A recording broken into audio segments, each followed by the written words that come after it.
সর্বনিম্ন আমার একটা গরু আছে, সেটা হয়তো 1,20,000 টাকা হলে আমি বিক্রি করতে পারবো। সর্বনিম্ন 1,20,000 টাকা থেকে 13 লক্ষ টাকা 13 লক্ষ টাকা গরু রয়েছে পর্যন্ত, আপনার। হ্যাঁ, সর্বনিম্ন 1 লক্ষ আর সর্বোচ্চ 13 লক্ষ টাকা। তো লিটন ভাই, আপনি 5 বছরে প্রায় 1 কোটি টাকার উপরে এই খামারে লস দিয়ে ফেলেছেন। যারা আমাদের দেশে আরো অনেক বেকার সংখ্যা বাড়তেছে বা অনেকে এই সেক্টরে আসতে চায়, তাদের উদ্দেশ্যে আসলে আপনি কি বলছেন?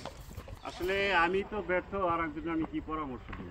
তবে আসার আগে সবারই বুদ্ধি করে মানে করে যে এইখানে এসে সে টিকতে পারবো কিনা এটা বুঝে শুনে আসা উচিত।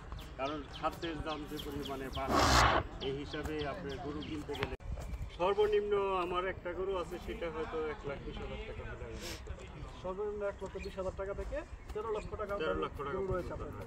হ্যাঁ, সর্বনিম্ন 1 লক্ষ আর সর্বোচ্চ 13 লক্ষ টাকা।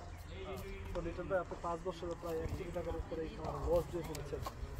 যারা আমাদের দেশে আরো অনেক বেকার সংখ্যা বাড়তেছে বা অনেকে এই সেক্টরে আসতে চায়, তাদের উদ্দেশ্যে আসলে আপনি কি বলছেন? আসলে আমি তো ব্যর্থ, আর একজন আমি কি পরামর্শ দিব। তবে আসার আগে সবারই বুদ্ধি করে মানে করে যে এইখানে এসে সে টিকতে পারবো কিনা এটা বুঝে শুনে আসা উচিত। কারণ খাদ্যের দাম যে পরিমাণে বাড়ে, এই হিসাবে আপনার গরু কিনতে গেলে